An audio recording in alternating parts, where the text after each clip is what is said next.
Hello everyone, praise the Lord. जय मसीह की।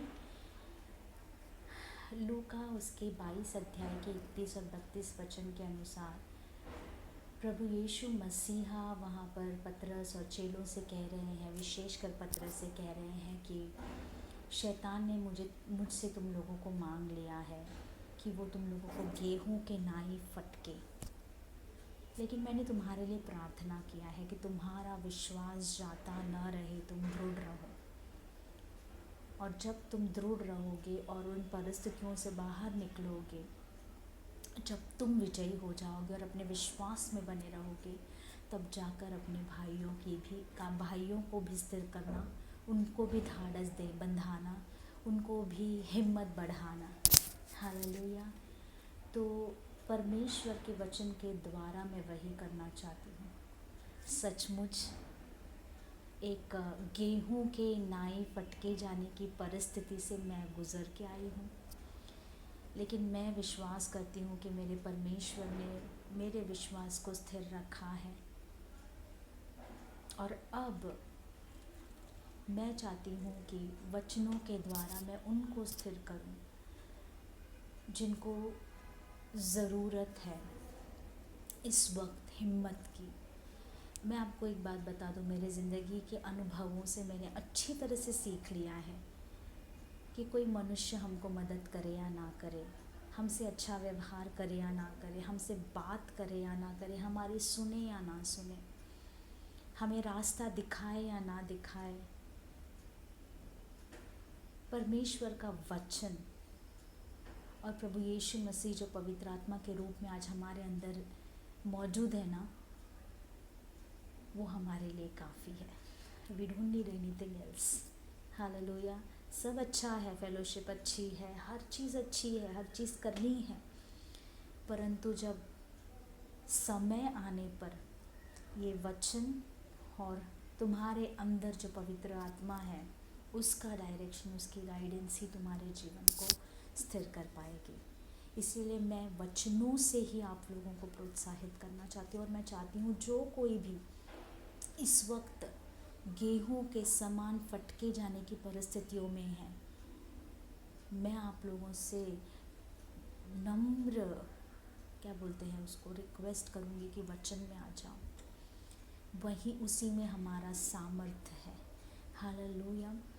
तो आज मैं आप लोगों को प्रोत्साहित करना चाहती हूँ इस एक टॉपिक से कि हम शैतान के युक्तियों को कैसे जानें।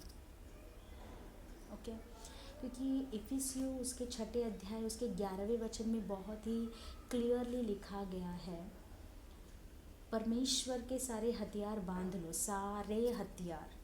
ठीक है, एक हथियार या 2 हथियार नहीं, सिर्फ वचन या सिर्फ प्रार्थना या सिर्फ बोलते हैं ना सैल्वेशन, सिर्फ राइचियसनेस, 1-2 हथियार पहन के नहीं, सारे हथियार बांध लो कि तुम शैतान के युक्तियों के सामने खड़े रह सको। हालेलुया। शैतान की जो तरीके हैं आक्रमण करने की, उसमें हम खड़े रह सके, दृढ़ रह सके, उसके ऊपर विजय हम प्राप्त कर चुके हैं, परंतु उस विजय में बने रह सके। तो यहाँ पर एक शब्द है, हिंदी में लिखा गया है युक्तियाँ, और इंग्लिश में उसे कहते हैं वाइल्स।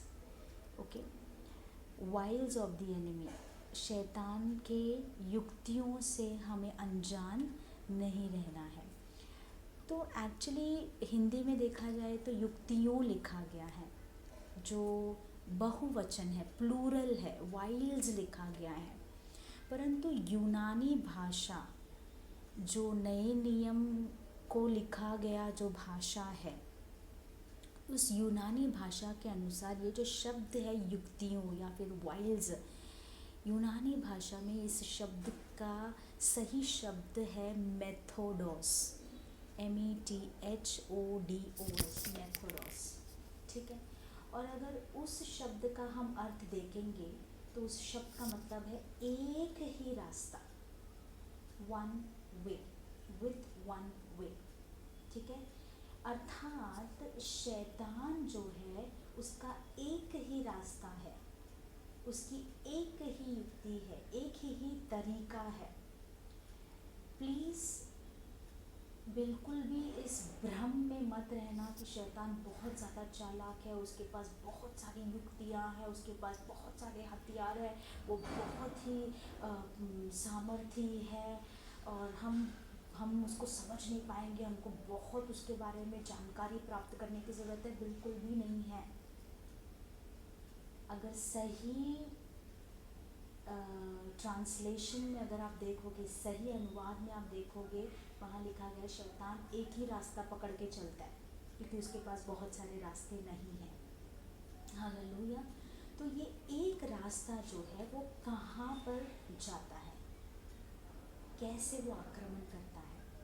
अगर हम देखेंगे दूसरा कोरिन्थियों उसका दूसरा अध्याय 11वां वचन, दूसरा कोरिन्थियों उसका दूसरा अध्याय 11वां वचन, और यहाँ पे भी ऐसे ही लिखा है कि शैतान का हम पर दाव ना चले, क्योंकि हम उसकी युक्तियों से अनजान नहीं। हिंदी में वापस से सेम शब्द इस्तेमाल किया गया है, हम उसकी युक्तियों से अनजान नहीं। इंग्लिश में लिखा गया है we are not ignorant of our enemies devices, तरीके या फिर उसकी युक्तियाँ। लेकिन अगर हम यूनानी भाषा में इस शब्द को जानने या पढ़ने की कोशिश करेंगे, यूनानी भाषा में युक्तियों के लिए जो शब्द इस्तेमाल किया गया है दूसरे कोरिन्थियों के दूसरे अध्याय के 11वें वचन में, वो है नोएमाटा। नोएमाटा NOEMATA, ठीक है। और ये दो शब्दों को मिलाकर बनाया गया है। नोए जिसका मतलब होता है माइंड, और माटा जिसका मतलब होता है स्क्रैम्बल्ड माइंड, यानी खराब किया हुआ मन, ठीक है।